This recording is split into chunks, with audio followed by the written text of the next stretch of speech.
আসসালামু আলাইকুম রহমতুল্লাহি বরকাতুহু। আমি যে আজকে যে স্পোকের উপরে যে ভিডিওটা নিয়ে আসছি সেই ভিডিওটা হলো ধারাবাহিক। এর আগে do, did, does, am, is, are, was, were, shall be, will be, এই যেগুলো ছিল। এখন আজকে যে ভিডিওটা নিয়ে আসছি সেই ভিডিওটা হলো পারফেক্ট টেন্স সম্বন্ধে। পারফেক্ট অর্থ স্বয়ংসম্পন্নকে বোঝানো হয়। সেই পারফেক্ট টেন্সের এখানে নিয়েছি প্রেজেন্ট পারফেক্ট ইনডিফিনিট টেন্সটাই এখানে আনা হয়েছে। সেই দেখেন, এই যে এখানে আমার হ্যাভ হ্যাজ সম্বন্ধে যে আলোচনাটা চলতে থাকবে। হ্যাভ হ্যাজ, আর এখানে যে আমি আগেও যে প্রত্যেকটা ভিডিওর মধ্যেও দিয়েছিলাম I, you, we, they, he, she, Adil, ওই একই নিয়মে এখানেও তাই সেট করা হয়েছে। আর আয়ের সাথে হ্যাভ হয়, ইউর সাথে have, we have, they have, he has, she has, Adil has. আর এখানে যে কয়েকটি ভার্ব নিয়েছি সেই ভার্বের মধ্যে এখানে আছে ইটেন, প্লেইড, মেইড, নন, গন, স্পোকেন, রাইটেন। তো এগুলো তো আসলে জানি, ইট মানে খাওয়া। এখানে ইটেন কেন হয়েছে সেটা হলো যখন আমার হ্যাভ হ্যাজ এই সাহায্যকারী ভার্ব থাকবে তখন অবশ্যই সেই 3 নম্বর সারি হবে। যেমন প্রথম নম্বর সারি হলো ইট, 2 নম্বর সারি হলো অ্যাট, আর 3 নম্বর সারি হলো ইটেন।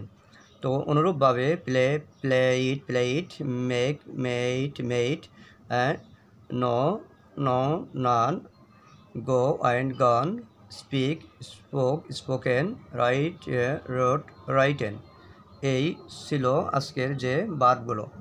আর এই বার্ব নিয়েই আমি আলোচনা করতে যাচ্ছি।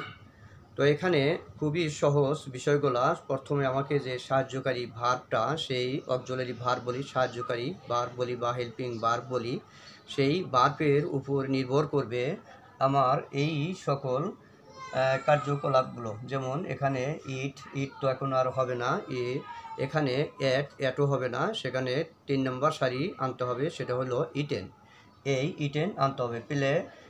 প্লেইট, এই প্লেইট এখানে আনতে হবে, যেহেতু হ্যাভ এবং হ্যাজ এটা হলো পারফেক্ট টেন্স, স্বয়ংসম্পন্ন, এখানে কথা বলা হবে।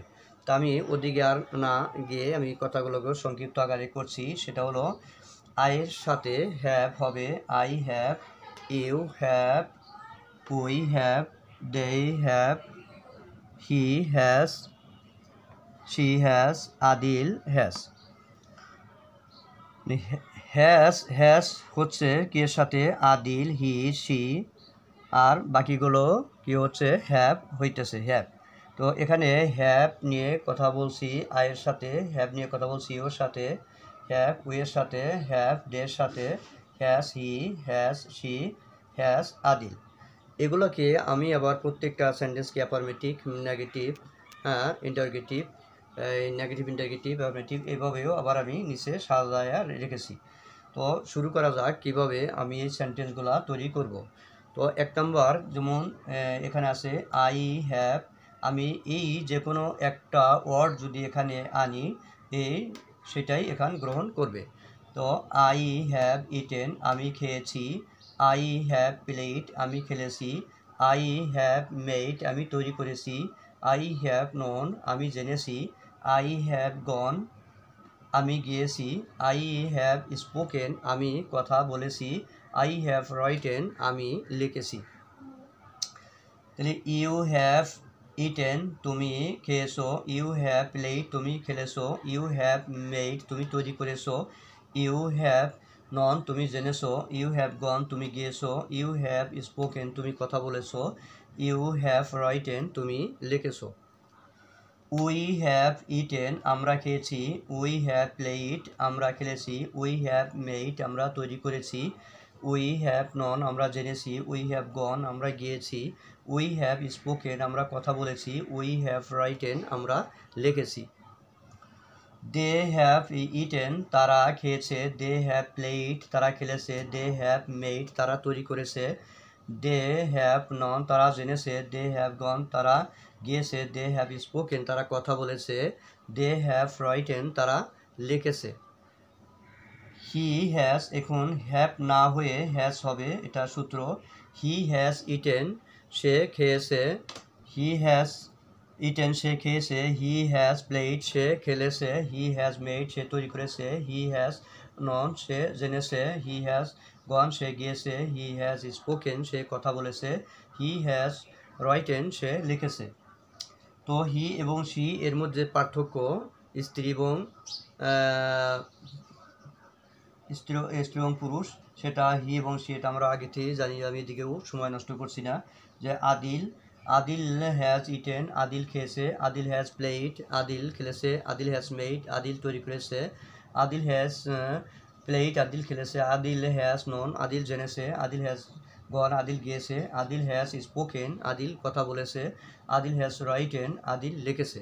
এই যে সূত্র আয়ের সাথে হ্যাভ তারপরে এরকম পাস্ট পার্টিসিপল যে হবে, এরপর যদি আমি কোনো এই শব্দকে সাথে সংযোগ করি তাহলে বাক্যগুলো আরও বড় হতে থাকবে। এটা অনেক বড় করা যায়। যেমন আমি একটি করে শব্দ প্রত্যেকটার সাথে অ্যাড করে দেখাচ্ছি। যেমন আই হ্যাভ ইটেন আমি খেয়েছি, কি খেয়েছি, ভাত খেয়েছি, তেলি রাইস আমি ভাত খেয়েছি। I have eaten rice at hotel আমি হোটেলে ভাত খেয়েছি। আমি কোথায় খেয়েছি, হোটেলে, তাহলে কোথায়, হোটেলে, তাহলে I have eaten rice at hotel আমি হোটেলে ভাত খেয়েছি।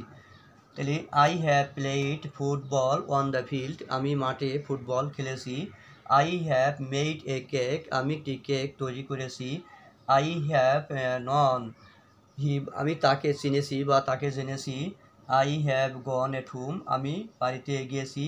আই হ্যাভ স্পোকেন ইংলিশ আমি ইংরেজিতে কথা বলেছি। I have written a letter আমি একটি চিঠি লিখেছি। তাহলে ইউ হ্যাভ ইটেন রাইস তুমি ভাত খেয়েছো। ইউ হ্যাভ প্লেড ফুটবল তুমি ফুটবল খেলেছো। You have made a cake তুমি একটি কেক তৈরি করেছো। এইভাবে প্রত্যেকটার সাথে প্রত্যেকটা যদি আমি সংযোগ করে কথা বলতে থাকি, ঘন্টার পর ঘন্টা এরকম বাক্য বানাতে সক্ষম হব ইনশাল্লাহ, এতে কোনো সমস্যা থাকবে না। এখন এটাকে আমি প্রথম এই সকল I you we they he she Adil থেকে আমি মাত্র একটি শব্দ নিয়েছি, সেটা হলো ইউ। এখানে ইউ হ্যাভ ইটেন তুমি খেয়েছো। ইউ হ্যাভ ইটেন রাইস তুমি ভাত খেয়েছো। You have eaten rice at home তুমি বাসায় ভাত খেয়েছো। You have eaten rice at home at night তুমি রাত্রে বাসায় ভাত খেয়েছো। তো এটা তুমি খাও নাই এইরকম শব্দটাও আমি কিন্তু এখানে খাওনি বা খাও নাই সেটা আমি শব্দটা এখানে এটারই নেগেটিভ করতে পারি। শুধু হ্যাভ নট অথবা এটাকে হ্যাভেন্টও বলা যায়। হ্যাভ নট, যেমন you have not eaten rice তুমি ভাত খাও নি, বা ইউ হ্যাভেন্ট ইটেন রাইস তুমি ভাত খাও নি। তো এখানে এই আগের ন্যায় যেরকম আমি সাহায্যকারী ভার্বকে যদি প্রথমে নিয়ে আসি, ওই প্রোনাউন যে আছে সেই প্রোনাউন বলতে I you we they he she Adil, এর আগে যদি আমি সেই হেল্পিং ভার্ব বা সাহায্যকারী ভার্ব যেটা এর আগে ছিল do does did shall will am is are was were, ও ওইগুলো যেমন প্রথমে নিয়ে আসছি পার্সনের আগে, তখন সেটাকে প্রশ্ন করছে, সেই প্রশ্নটা হয়েছে ইয়েস এবং নো। আর সেটাই আমি এই তৃতীয় সারিতে দেখাচ্ছি। যেমন এই তৃতীয় সারিতে যেমন এখানে আছে হ্যাভ ইউ ইটেন তুমি কি খেয়েছো। হ্যাভ ইউ ইটেন রাইস তুমি কি ভাত খেয়েছো। হ্যাভ ইউ ইটেন ব্যানানা তুমি কি কলা খেয়েছো। তো হ্যাভ ইউ ইটেন তো অ্যানাদার থিং তুমি কোনো কিছু খেয়েছো।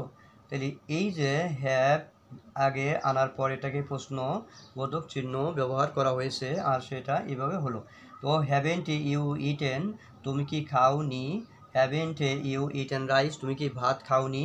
Haven't you eaten banana jackfruit apple apple বা যাই বলি না কেন তুমি কি সেটা খাওনি। তো এখানে একটা শব্দ আমার বাদ পড়েছে, সেটা দেখাচ্ছি। হ্যাঁ, আমি লিখে নিলাম যে হোয়াট হ্যাভ ইউ ইটেন তুমি কি খেয়েছো। হোয়াট হ্যাভ ইউ প্লেড তুমি কি খেলেছো। হোয়াট হ্যাভ ইউ মেড তুমি কি তৈরি করেছো। হোয়াট হ্যাভ ইউ নন তুমি কি জেনেছো। তো এই হোয়াট হ্যাভ ইউ রাইটেন তুমি কি লিখেছো। তো এরকম আমি প্রশ্ন বানাতে পারি। আর এখানে যখন এই প্রশ্নটা হবে হোয়াট হ্যাভ ইউ ইটেন তুমি কি খেয়েছো, এর উত্তরে এটাই আসা স্বাভাবিক। আই হ্যাভ ইটেন রাইস আমি ভাত খেয়েছি। আই হ্যাভ ইটেন রাইস আমি ভাত খেয়েছি। তো এখন আমি এইভাবে যত শব্দ থেকে এরকম সেন্টেন্স তৈরি করার ইচ্ছে করব, আমি ততই সেন্টেন্স তৈরি করতে পারবো। এখন আমি এভাবে বলতে পারি হোয়াট হ্যাভ ইউ প্লেইড তুমি কি খেলেছো। এখন এর উত্তরে এটাই আসতে পারে যে I have played football. Where have you played football তুমি কোথায় ফুটবল খেলেছো। ও I have played football on the field. How have you played football. I have played football by leg. Why have you played football? I have played football for need. What have you eaten? I have eaten rice. What have you cooked? I have cooked rice. So this is the sentence is very easy. If you know, you will see must be gainer the some time after. It is easy always the whole time. You will have to practice. You can speak in English must be. Thank you very much.